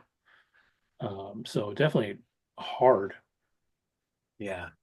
Um, I just think I don't think you necessarily have to be like a Superman fan at all to like Mhm. get something out of this. I guess some people, I mean, I looked at the ratings. I want to say it was like a 98% on Rotten Tomatoes. Yeah, So it's pretty it's high. yeah, it's pretty high. So it's not we're not just like being like fanboys or whatever, but like it actually it was a very real story. I mean, he talks about how his dad was really hard on him Hmm. and was never impressed by anything he did.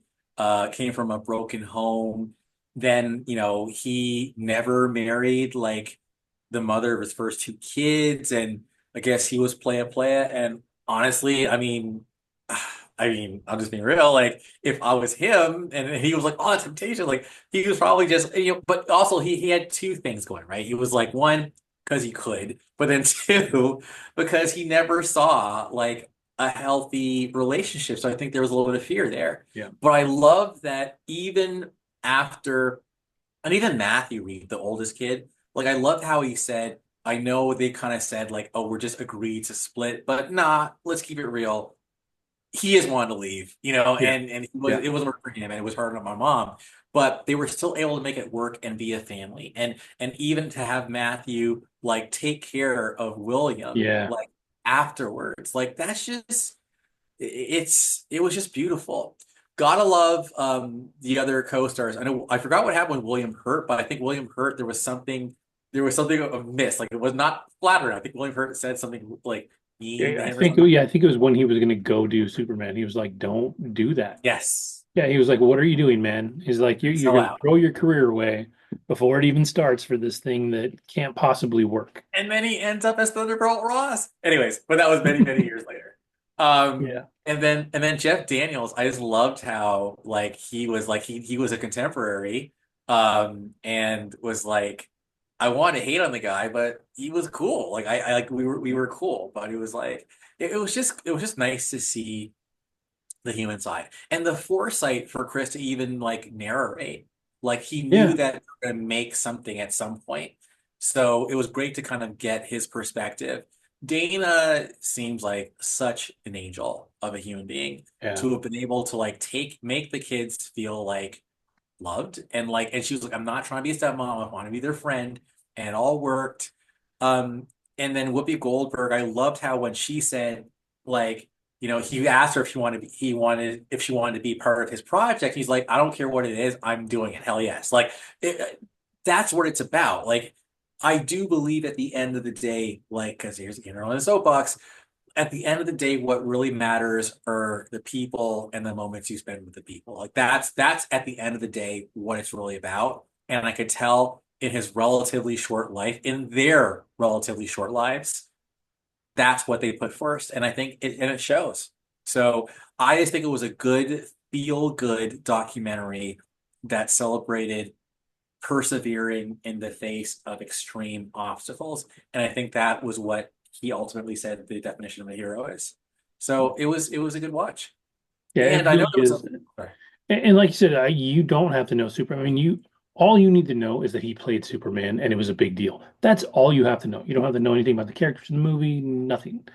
Um, and that's just I like too that they don't necessarily hold back. They talk about the things in his life that didn't work. So they do talk about how when he got kind of too big for his britches there, all of a sudden the world was his oyster, and he was like, "Wait, I don't want to be tied down.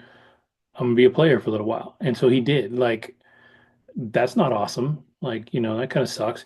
You watched him lose himself after Superman 3 and Superman 4. You see how that failure hit him. You see that he was doing like TV show of the week movies because he needed to pay his bills because he lived the big life from Superman and then never took off from there.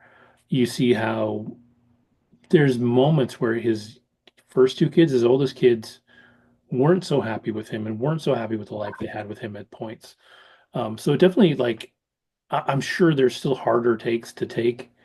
You Yes. could come at him harder, but it doesn't necessarily go in soft. Like this isn't just all about how great Christopher Reeve was and he's the perfect man. No, he went through some shit besides this big thing, right? Like this big thing, Right. obviously, but he went through so much other stuff. And then, like you said, to see his son, who is now successful on Today, ABC. ABC, Good Morning America, whichever one it is, um, seeing that success. But that dude lost his dad and his mom in the span of less than 2 years, like Yeah. just like that, and was still really young when it happened.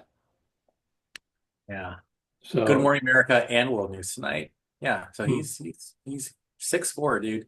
And I love that he's actually has a cameo, I believe, in the upcoming Superman film. yes, I believe he does. Yeah. Yeah, so I think that's cool. And honestly, I know you want to be a news guy, but hey, like I don't know, man. Like, you, how many news people transition to acting? I think that would be kind of cool, dude. Like, yeah, I would be kind of Part dope. of it too, he may not want to because you look at what it did to his dad's life. Like that level of fame, that level of being a big deal. Um, and he may know that's not for him. Yeah, it's funny. Will Reeve has no desire to wear a Superman cape like Lake Dad. Don't know if I'm any good at acting. I don't know. I like my job as a correspondent at ABC. Um, then he goes, I think I like maybe performing, but I don't know if I'm any good at acting. And then he says, I think they got a good one in David. So, but that's just like that's good natured. Like I think that you have that good natured like vibe. And even though again we alluded to this, yes, it wasn't a rose colored lens take on it, but I do think there's probably a boatload of damaged damaged ladies out there who basically got one and done by Yes, the son of Krypton. by Superman. Yeah, Yeah. he's like, don't forget your goodie bag on the way out the door. Yes. Yeah, sign your non-disclosure agreement and leave. Uh, Right. but yeah, yeah, it doesn't paint a perfect picture of him, but it paints, I think, an accurate picture, at Yeah. least to a degree. And so you get the feeling this guy is in fact human, right? Like the things that he went through, and then he still did amazing things after the fact. And they do even talk about how um he yeah, he was a quadriplegic, but he was still kind of privileged because of who he was and who he knew. So it took a lot of work to for him to finally kind of work towards helping other people. They talked about the kid who was in the hospital Yes. that didn't want to like try and get off of the thing because you have to train yourself, you have to work those muscles to get off the oxygen tank, and the kid didn't want to do it, and so he rolled up in there in his in a super chair. I was like, "Hey kid, sack up, let's do this thing." And then the kid did, and I think they even said like that was his moment. That's when he realized that he could be doing more than just being, the sad guy in the chair. He can be a guy making a change. And then, he reached out to that girl that is also Yes. Harvard. in documentary and worked with her. Um, and he really did a lot to further the cause because they even say like these people, disabled people or people that go through these things, they're often just overlooked altogether. And so this put these things really kind of in the public eye. And he did a great job of um, doing this in a nonpartisan way too. Like he worked with Republicans, he worked with Democrats, he worked with people all over the place, and and was able to make things happen that I think maybe other people couldn't do.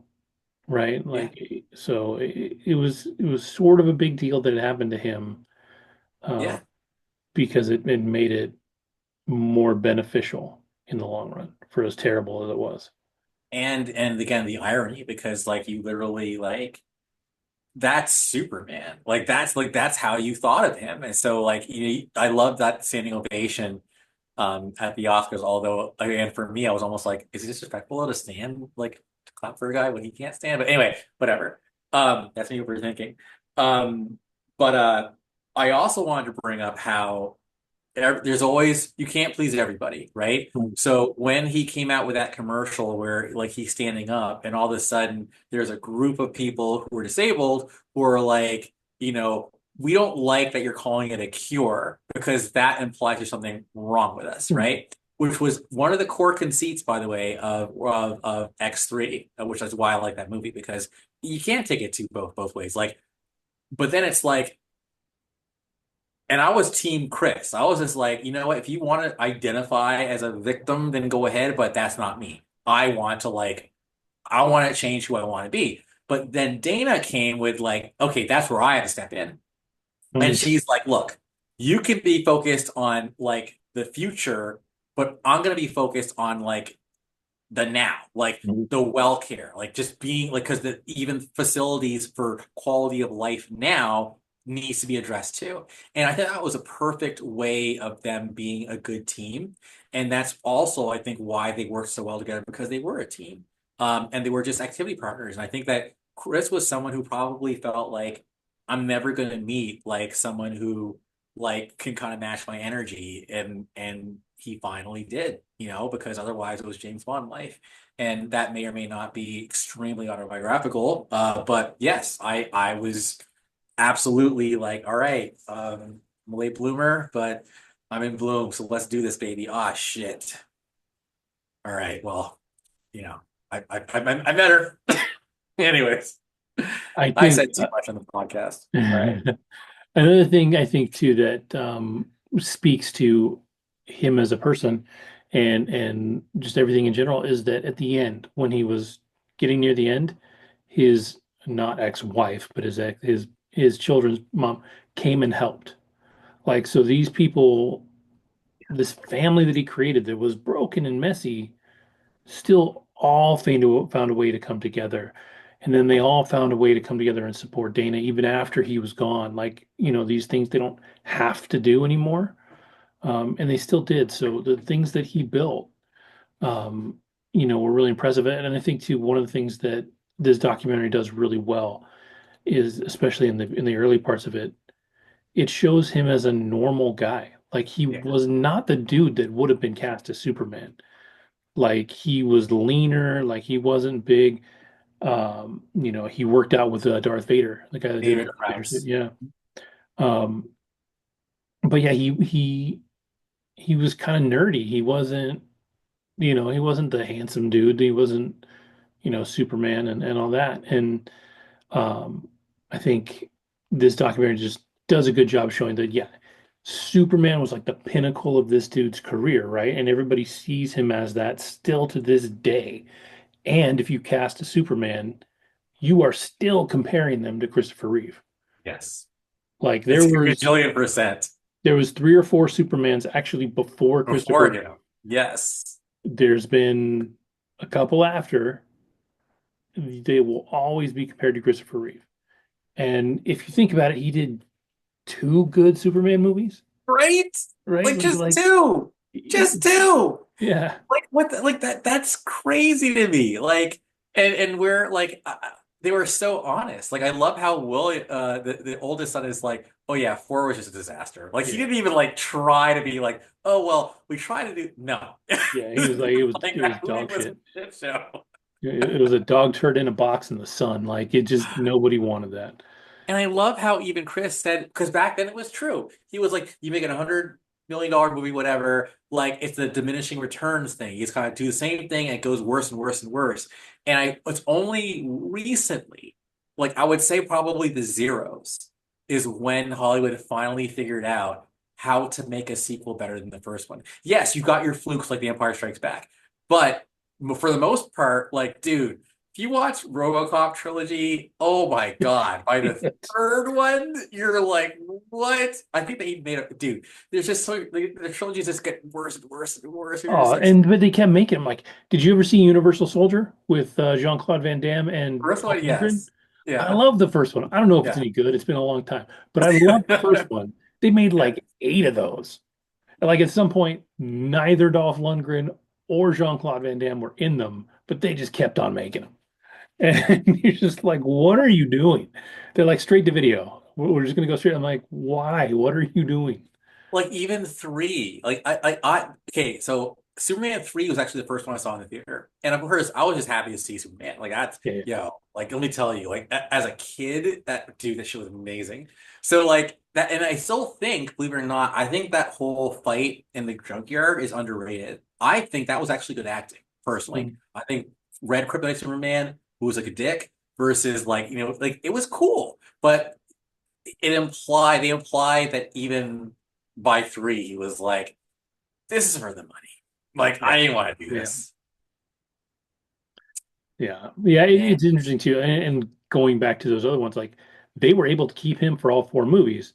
But usually when people are making these movies and just cranking them out, that's the reason that one of the reasons they get worse is they're just like, yeah, we're not going to have the same people anymore, but we're going to keep making them. And we're just going to put people in a situation that's similar enough that we can keep telling the story. And and Superman 4 was just garbage. I mean, I tried watching it, but for me, it was like there was a scene where he flies through a subway tunnel, and like, dude, the CGI is so terrible. I couldn't do it. Like, I was just like, you know what? Like, Superman, like, it's just so revered. It's like watching like a really, really hot girl like just do something so beneath her. It's just like I can't watch. Like, it's just like I can't do that to my psyche. And even to this day, I never even finished the whole movie. I just when I saw him flying through, and you could just tell, like what it's so bad where it just looks like they superimposed like the image like over like Yeah. this screen. It's just like someone could have done that like on their PC. I was like, nope, I'm done. I'm out. Yeah. And I think it was like maybe even the first 15 minutes. And that was, oh, one more thing. I'm sorry. That was the first movie. I think I may have told the story back in the day. Like, I'm sure, like, like when you were a kid, you couldn't just be like, hey, I go see a movie. You got to ask your parents, you know? Hmm. And like Superman 3, we went as a family. Superman 4 came out. Can we go see? My dad's like, no. Why? Because I hear it's very bad. How could it be bad? It's Superman. No. And that was that. So I'd see the Quest for Peace. I'd walk by the movie theater, see the poster, be all like, "Well, I can't see it." But then, of course, years later, I go, "Oh, I understand now." Well, you kind of wonder though, like if you did see it as a kid, would you have enjoyed it? Like, because Probably. you know, still an Right? action movie with Superman in it. Yeah. And then if you did and you liked it, would you come back as an adult and be like, that's not as bad as everybody says because I liked it because of blah, blah, blah. So, Well, it's we all watched blend. G1 and cringe. So I would say, no, I think we can actually recognize a turd when it's like, dude, I cannot get through most of the old Transformers. Can't do it. Oh yeah. Oh yeah. It's bad. That show. Uh, I I enjoy because my kid enjoys it. We watch it.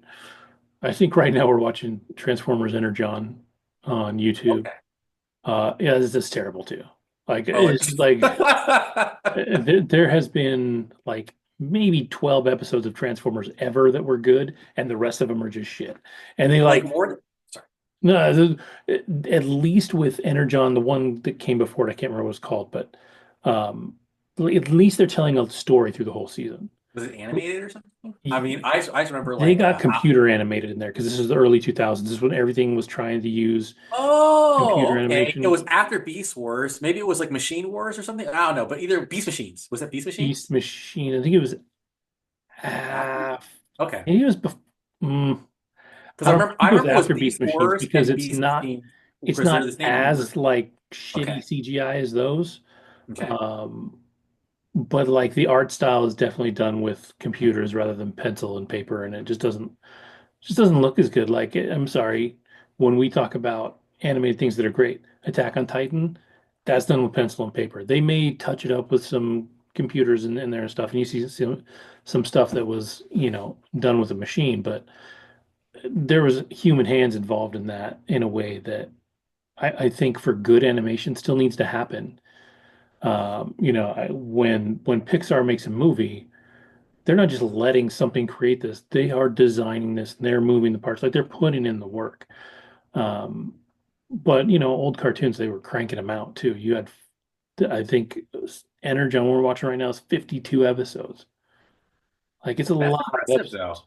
That's impressive. Because Yeah. that is some 80s stuff. That's actually Japanese. 'Cause I feel like the average American show, we are tangenting like a motherfucker. The average American cartoon was more like 25, 30 episodes a season, whereas Yeah. in the Japanese, like Gundam is like 50. And that's a lot. But whatever.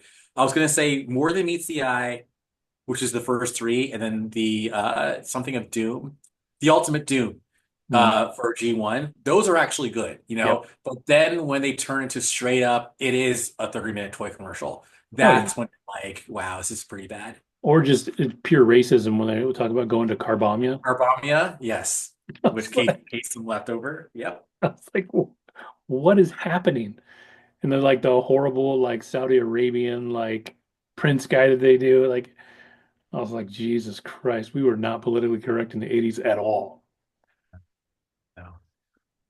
But that's why Unfortunately. Christopher Reeve's career went down. See what we did, we brought it back.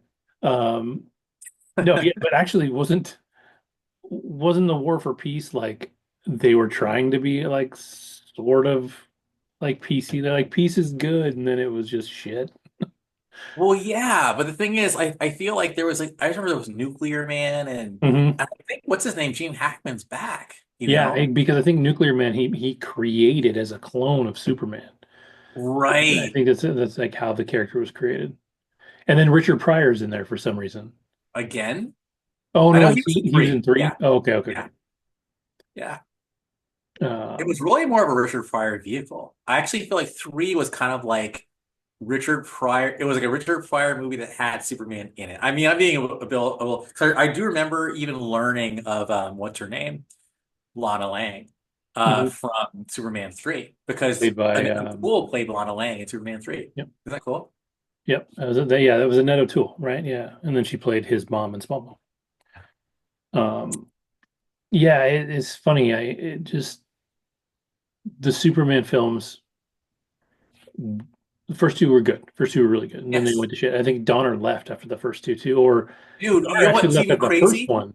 Donner there's two. So the first two were filmed back to back. Hmm. But basically, I think that Donner and like the Salkins, they had beef. They were the executive Yep, producers. They yep, got rid of Donner. They got this guy Richard Lester to come in.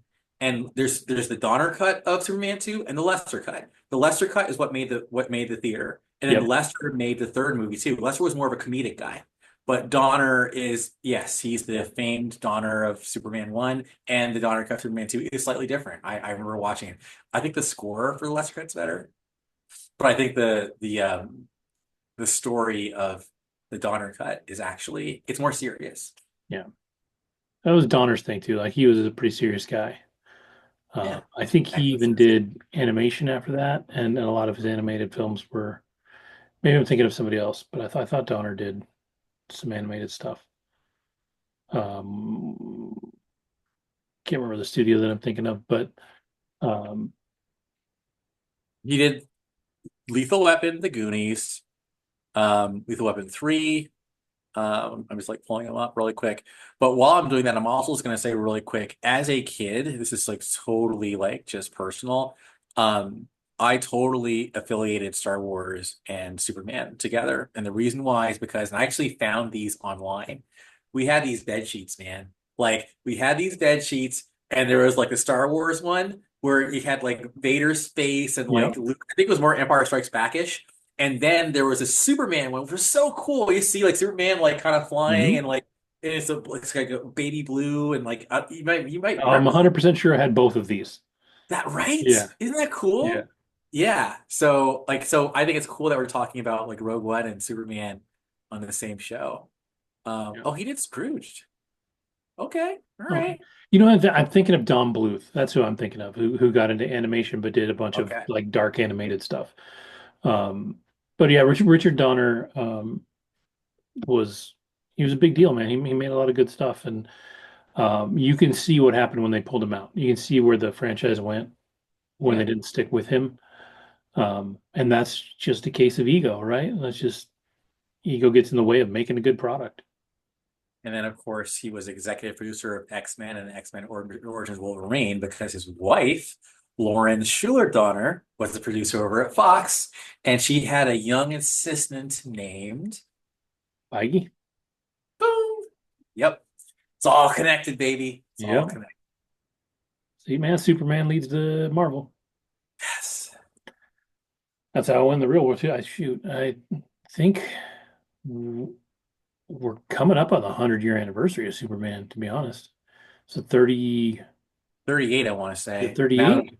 triple I always want check. to say 32, but I think you're right. I think it's 38. 38 or 39. Hold on one I think second. it's 38. Superman. Uh, Superman but yeah, 1930. Yep, 38. So I was right. Yeah, 38. cool. Yeah. Mhm. Action Yeah. Comics one. So yeah, I mean that's pretty wild to see that I mean that's basically the origin of superhero comics as they are.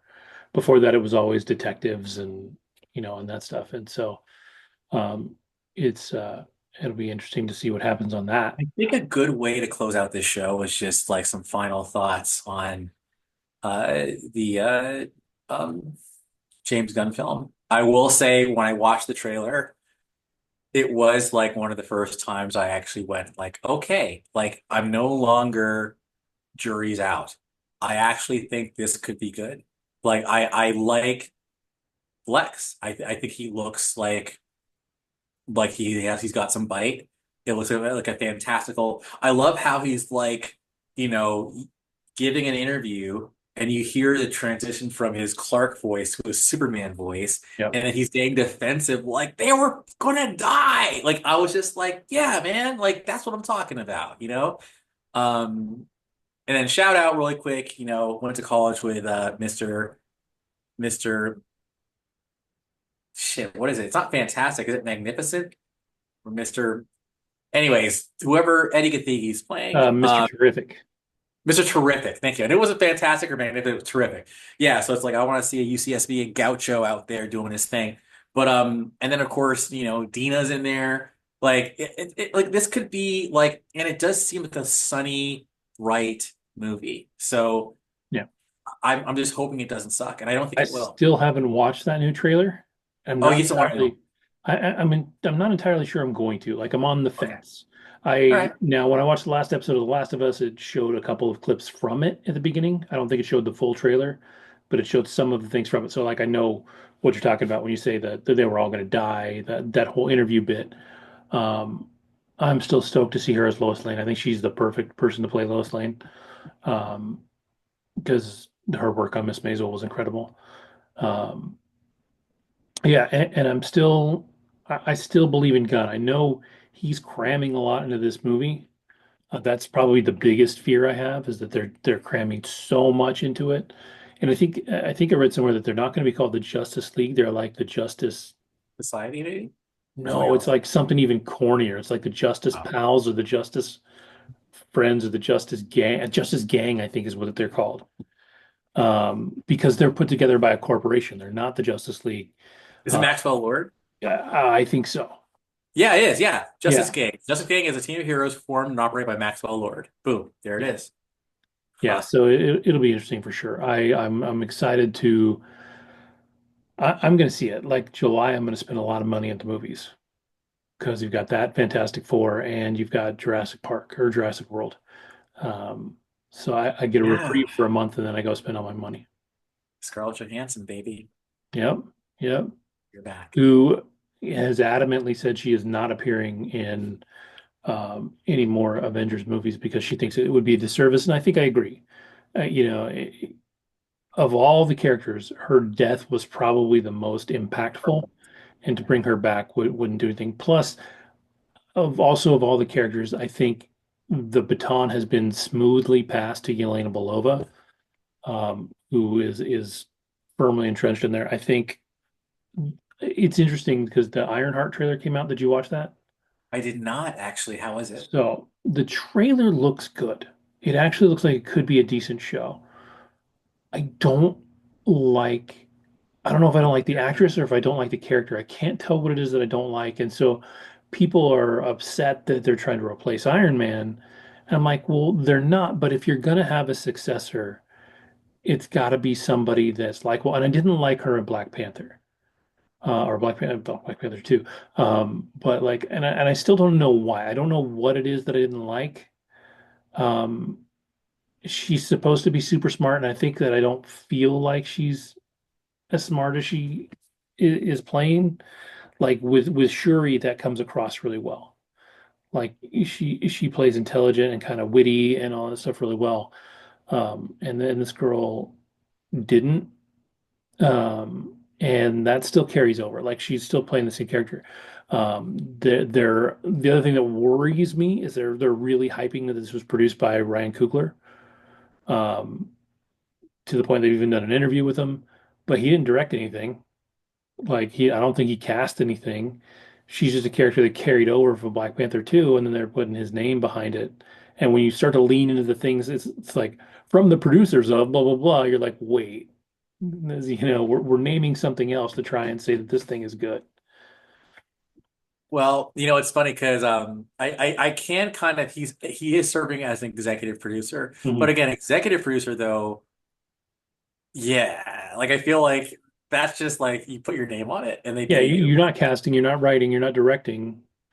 Like you put some money into it, you're gonna get some money back out of it, and you're helping, but you're I not the driving force. And I do remember too, like right after Black Panther came out, dude. Like, dude, the Infinity War commercials all of a sudden were like Yvonne Bay, like all the commercials were like Wakanda, Wakanda. Like it was funny. Like it was just so funny how opportunistic it was. Like because Yeah. Sinners is kicking ass right now. So it's just like, hey, Coogler's involved? Yeah, Coogler. Yeah, Hmm. Coogler. Coogler. Coogler. Yeah. Coogler. You He's the guys hot need hand to see right now. Coogler? Yes. Coogler. Yeah. So that does worry me. Like when you're throwing around the name of somebody that's not really involved with it to make it sound better, it worries me. I mean, Anthony Ramos is in it. He looks like he's doing a pretty good job. Um, and I want to say there's another name in there that I can't think of. Um, it doesn't look bad. I'm just not sure that it's good. There's So we'll already see. like uh, can Ryan Coogler say Ironheart? Like that's like a headline. I'm just funny. It's funny to me. Well, I Ryan think, Coogler, you're the shit. You're yeah. the Well, and we talked about how, Marvel is finally shifting gears and they've decided that TV shows are only going to be for things that are new and small and kind of niche, and then the movies will be big again. And that's where they're at their best. I think we got lucky with Scarlet Witch. Yes, WandaVision. Exactly. Yes. Yeah, Funny you we said got that because lucky with some WandaVision. actress said it was, yeah, it was what's her name? It was Florence Pugh. Florence Pugh, like I was saw an interview and she said her favorite show was WandaVision. And that she was like, that was amazing. Yeah, So yeah, yeah. I enjoyed Hawkeye. Like I really yeah, did. I thought it was good. surprisingly. Um, yeah, they did well. And Florence Pugh, Yeah. like she's and I actually think that Haley Steinfeld was really good in that, but Both I of them. don't think the show would have been as good without Without Florence Florence. Pugh. Like she is single-handedly bringing, keeping this thing afloat right now. Best part of Thunderbolts, which I still loved, but Yeah. best part of Thunderbolts. So yeah, she's pretty awesome. So all right, cool. Well, then next week, are you back next week? Or are you out next week?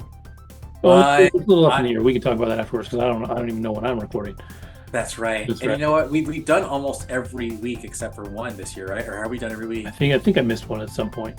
Yeah, so that's like, dude, that's pretty dope. So if we Yeah. take like a week or two off, I mean, I know you got two, but I know that next week and then the week after, especially the week after, might be tough. But Okay.